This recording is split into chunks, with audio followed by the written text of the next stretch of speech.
Welcome to It Takes Two. I'm Blair. I'm Chris. And today we'll be talking about Real Housewives of Potomac, Season 9, Episode 14. Listen here, I need y'all to subscribe, like, share, comment, all the above. This past week, we made a video where I criticized the Essence article. I did not agree with it. I thought it was poorly written, and a poor opinion about how Mia does not have a storyline. And for my wife to write what she wrote on her board, seemed like two things could be true at once. Okay, thank you. I appreciate it. You ready to walk us through this? I'm ready. Let's go. So the ladies are still in Panama. It is 4th of July. They are all gathering for breakfast. It is Wendy and Stacey's first holiday away from their families. Okay. Stacey's daughter was really upset that her mom wasn't there, and she sent her a video saying that she missed her. Okay. Stacey talks about how 17 years ago, her mom and her were flying back from a trip after her dad had passed. She met her husband on that flight, and it was also his dad's birthday. Recently, his father just passed away about a month ago. It's always been their family of three, and it's hard for her not being there. Well, even if you're not there physically because you're on vacation, you're not going to be there much longer because you're about to divorce the man. Okay. So it's like... Thank you for that honesty, Mom. Get used to it, Stacey. Keep going. So Wendy tells the ladies that they're going to get on a catamaran today. There will be kayaks available, and they will also have a dinner later on tonight. Listen here. If I got a little attitude, it's because a lot of y'all agree with Blair and not with me. And I thought I made a great case in that last video about why the article was wrong. And just for them to be like, no. Even for you to make the title that. I'm just like, the title's got to be neutral. It takes two. Okay. Listen here. I hate all of Real Housewives of Potomac fans, man. All of y'all are trash. Okay. Okay. All of y'all are trash. Keep going. So Mia apologized for what she said about Gizelle's girls. She agrees that they should not be talking about each other's kids. Gizelle says, I told you something in jest, and for you to weaponize it was horrific, but she does accept the apology. However, she says in the confessional that she and Mia are done. Couldn't tell. Couldn't tell from the vacation. What is your thoughts on just that alone? Just that interaction of where she's like, I know what it's like when the group is fractured, as if she had no hand in the fracturing of the group and things of that nature. Only thing I have to say is that Gizelle is playing nice this season. I think that she has showed her behind for so many years. Oh, so many years. And it has drawn a wedge between the ladies, and it really was creating dissension of the show. Yeah. So I think that somebody really had to talking to her and told her to pull it together, because the way that you villain is not the level book kind of villain. Yeah. People want to stop watching the show. Yeah. So I would even go so far as say that Gizelle declassed the show. Okay, I'm not getting into it. Okay. I'm we just had that conversation. We here saying. today. Okay. We're in the present. Okay. No, I'm just saying. So Wendy asked if Kay saw that Deborah is countersuing her for $7 million. Kay doesn't plan on taking that seriously because Deborah doesn't have a case. She's the one who sliced her with a broken glass. That is true. Deborah has claimed that Kay craves attention and will instigate a fight, record and send the fights to TMZ. So Deborah is trying to make it seem like this is all a ploy created by Keiarna. I find it so funny that in the last couple of scenes or whatever it was, whatever Ashley was talking about her little boy toy, she quiet at the table. She quiet looking down at the ground. No, Ashley, what do you have to say about this whole thing? You get what I'm saying? Yeah, well, Gizelle thinks that it might hurt Kay's case to see where the facts actually lie when it comes to the judge making that decision. Kay says, the civil case might get thrown out, but the criminal case will not. Ashley didn't expect this to happen. Her priority now, she's saying, is her friendship with Keiarna. She doesn't condone violence, and she does want to be here for Kay during this time. Stop being a liar. Stop right there, Blair. Stop being a liar, because why did you even bring Deborah there? Do you remember why she brought Deborah there? To get into it with Candiace. Yeah. So don't try to tell me that you did not bring the match that ignited the whole thing. Right. Like, don't even try to tell me in the next scene of like, do I have a wrong picker? Like, I picked the wrong husband, and then I picked the wrong friends. No, you're part of the birds that flock together. You get what I'm saying? So don't save me with the whole I don't condone violence and I don't condone confrontation in that way. The only thing I care about being a friend with you, and I just feel so bad. Save that drama for your mama. You get what I'm saying? And your mama got enough drama already because you said she worked 20 hours a day. So I'm saying Ashley's lying because you brought her there. Let's not forget, family. You brought her there specifically to antagonize Candiace. Yeah. Hoping that Candiace would do something to basically get herself kicked off the show. So you brought the trouble. Absolutely. Yeah. So Kay doesn't think that Ashley is responsible, but when she's around the ladies, Greg tells her to not get into any fights. Yeah. Greg took her to Paris a week later just so she would feel better and she could just cry it out in Paris. Keep that in mind. She is rising from the ashes and is not letting it define her. Okay, rising from the ashes is a little dramatic, but I feel you. So Gizelle pulls Ashley to the side. Ashley is embarrassed that Deborah was someone she trusted and it has totally spun out of control. She also trusted the person she married and is having issues with that. Now she's wondering if she is a poor gauge of character. Gizelle tells her not to take it personally, that these are grown people and they are responsible for their own actions. Yeah, listen here, Ashley, we both bad people together. So Ashley says Kay mentioned last year that she was going to Paris.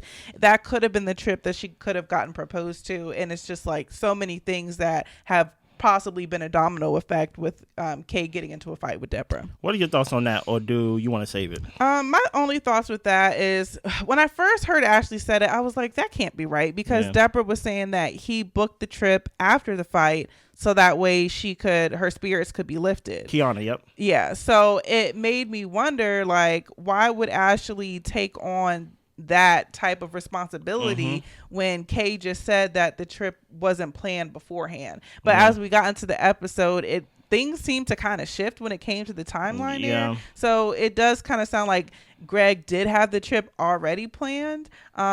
So that did make me wonder, did that possibly give him pause to propose? No. I don't know. Listen here, I will give y'all the insight on that once we get to that scene. So the ladies get to the catamaran. Mia and Wendy are having a chat. Her kids are great. They will stay in Virginia until Mia gets back. And Wendy is saying her kids are good. They just keep calling her because Eddie keeps burning the hot dogs. Oh, okay. You gotta understand, kids. Y'all are so used to living in Potomac and things like that. This is how the hot dog's supposed to be eaten. Okay, a little chart ain't gonna hurt you. You know what I'm saying? So Gizelle brings up Greg popping the question and how that was something that Keiarna had talked about with the ladies. Yeah. And the trip turned into healing instead of popping the question when they went to Paris. Kay said that it wouldn't have been an engagement. They weren't ready in that moment. It was for them to fall in love deeper and just to love on each other. Keiarna thinks 2 months into the home that they are building, that they actually move into, she thinks that they will be engaged at that point. She said 2 months? Yeah. Why did she say 2 years? What do you mean? My thing is 2 months, 2 years is stupid, but 2 months is even more stupider, if that makes sense. It's what's the difference between you moving into that house and in 2 months you go get an engagement? Why not just get an engagement now? It makes no sense. Well, Keiarna. the reason she said was because once we actually start binding our lives together in that type of way, it's going the way that she described it, I was not in agreement. But she believes that once they start getting their lives together in this way, then it will come later on after that. I say don't bind your life to somebody who hasn't given you that level of commitment. Keep going. But Kay and Greg know that basically they've been together for 3 years at this point. It will be 3 years by February February 27th. Okay. She says that if in a 3-year time span they aren't engaged, then she will have some questions. After you already built a house with this guy. Yeah. Okay, keep going. Ashley says that she still feels guilty. And Wendy asks, well, would you want to know if it was a potential engagement? Because I know the answer. Apparently, Wendy talked to Kay's mom and she knows. And Kay tells the ladies, look, it's happening. I know the engagement, the proposal is happening. What are your thoughts? My only thoughts about that is, look, it's one thing if you don't want to be engaged and proposed to, then move forward and make whatever plans you want to make. But I think that it is very sketchy to tie yourself to somebody and intertwine your lives in this type of way, with not only purchasing a home together but building a home together, and all the time and money and effort that goes into that. And that person hasn't given you that level of commitment. So if you guys break up, then who gets the house? He does. Is it in the writing? I don't know, because he has kids, so I'm sure his kids will be in that house. And Kay, you're just, you're a single woman without any kids, so I don't see why he would give that house to you. There's a word for that. It just sounds like just a mess of a situation. And I wish that if she really wants to get an engagement, hold out for that before you start investing all this time and money into this man's life. I mean, you're already doing that with helping his business. pull back a little bit. I'm Yeah. just saying, just a little bit, you know. So Keiarna may be a bad girlfriend, but a great wife. And in all be all, I'm watching this scene and I'm like, Keiarna, please don't be this dumb. Please don't tell me my sister from another mister is this dumb.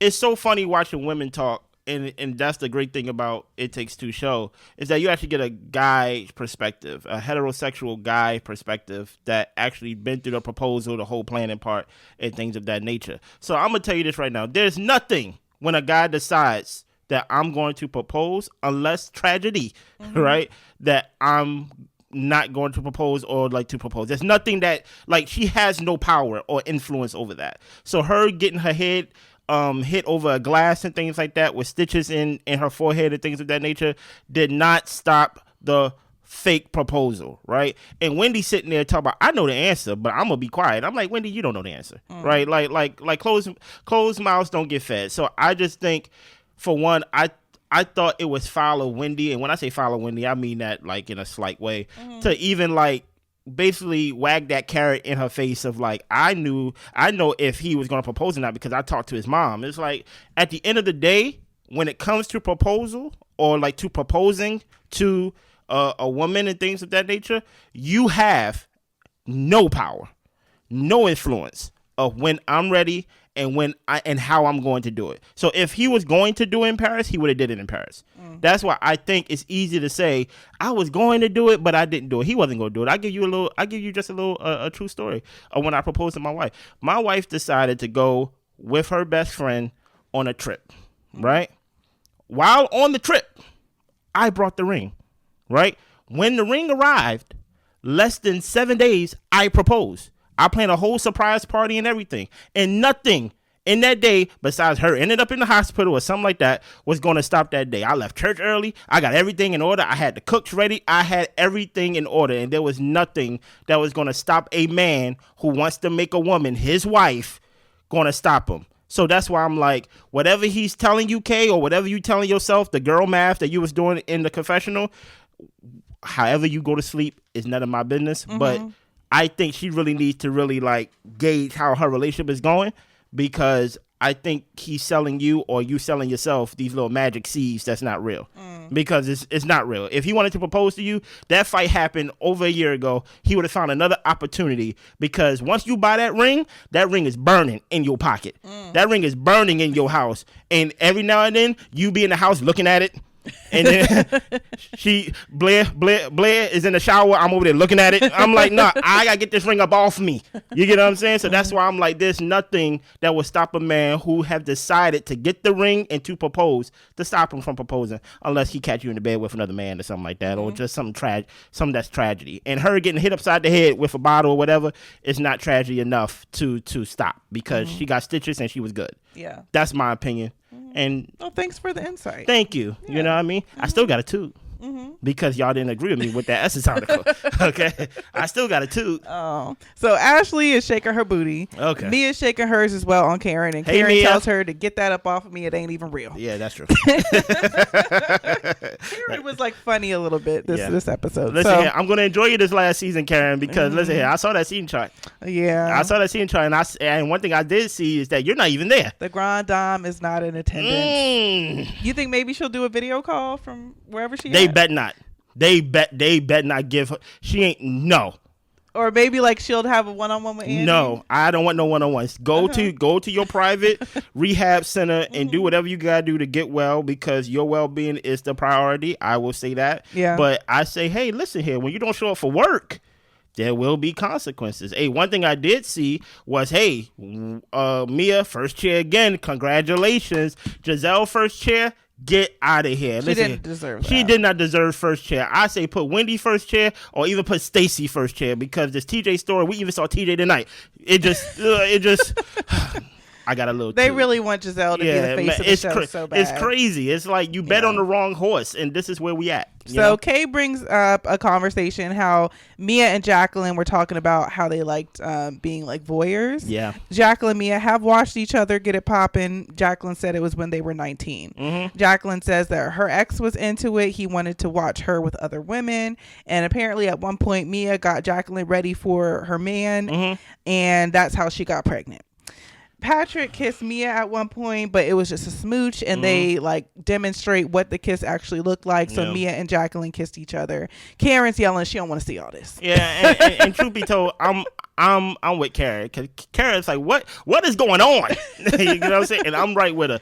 I'm tired of this gay for pay type of thing that Jacqueline, that's her storyline every time. Yeah. Right? The whole thing to where it's like, hey, me and Mia used to be together. Or it's just like, do you have anything else going in your life? Yeah. You get what I'm saying? That's her storyline. Mia's woman of the night. Yeah, a lady of the night, you know? Mm-hmm. So Ashley and Wendy, they're the only ones who actually go kayaking, which I thought looked really fun. Mm-hmm. They asked Stacey if she's a missionary girl. She asked if they mean by serving. Hey. They're talking about sex, but she's not trying to talk about that. Listen here, you can serve. But they do think that she needs a booty like Wendy. She's a little flat back there. Oh, okay. Well, you know, she got a white man, so she all right. Ashley visits Jacqueline in her room, and they both say each other's is looking sexy. You know, Ashley is surprised that they haven't had a kiss, and Jacqueline is like kind of like giggly, and is just like, you know, it's because we're friends. I have a lot of respect for you. I didn't really want to make that move, and Ashley's not scared to make the move, so she says, "Okay, well, let's give me a little kiss right now." So they kiss each other, and they both liked it. Jacqueline tells Ashley not to tell Mia because Mia will get mad, and Ashley was like, "Okay, well then that means I'm gonna tell her." Whole time we want to talk about how Mia don't got no storyline, but Ashley over here, she's so free. She just kissing her castmates and things of that nature. She over here making fake companies. I listen here. I understand that Giselle's father passed away and they turned GNA to a health thing now. But if you go to their website right now, there's nothing on it. Nothing on it, and that's a fake storyline. So I'm just like, hey. One thing I said in the Essence article, I'm gonna bring it here just in case y'all didn't see it. I'm like, we literally. I'm gonna bring it here. Okay. I'm gonna bring it here. All right. Turn this show into a ultimate girls trip type of show. I hear you. Make it 5 to 8 episodes. I say 6 is the magic number, right? And leave it right there, and to where they're not in Potomac. Put them in a vacation. Boom, boom, boom. We out. We done with it. Potomac's no more. Gotcha. That's all I'm gonna say. So the ladies are at dinner. Ashley reveals that she and Jacqueline shared a kiss. Mia says that she is not loyal. Ashley is taking the most available, easy piece of meat. Jacqueline says she's not easy. Couldn't tell. Yeah. Ashley says that she said, "I'm a better kisser than you," and Mia was like, "I know that's not true because I kiss more than what you kiss." Wait a minute. Insinuating both lips. Wait a minute. So Mia's actually pretty mad. Jacqueline and Ashley share another kiss in front of the group, and then they watch some fireworks. It was a successful trip. Only thing I want to say about Ashley, because then Ashley, she talks about how she has this drag king show coming up to where she's going to be Ashton, and it means like a ash ton of pee or whatever. I hate you, Ashley. And I'm just kind of like, Ashley is literally grasping for straws. Even this boy toy that she's FaceTiming, I'm like, Ashley literally has nothing going on. Nothing. And you know what? In life, sometimes I have a very peaceful life. I'm so thankful for that. And Ashley, it seems like she is trying to create issues or scenes or situations to where there's really nothing going on. And I don't know.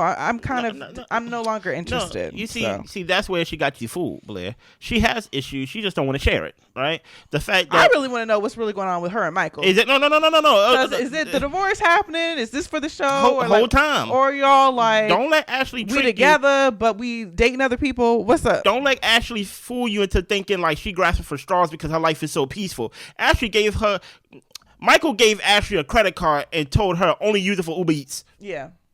And call me when you do it.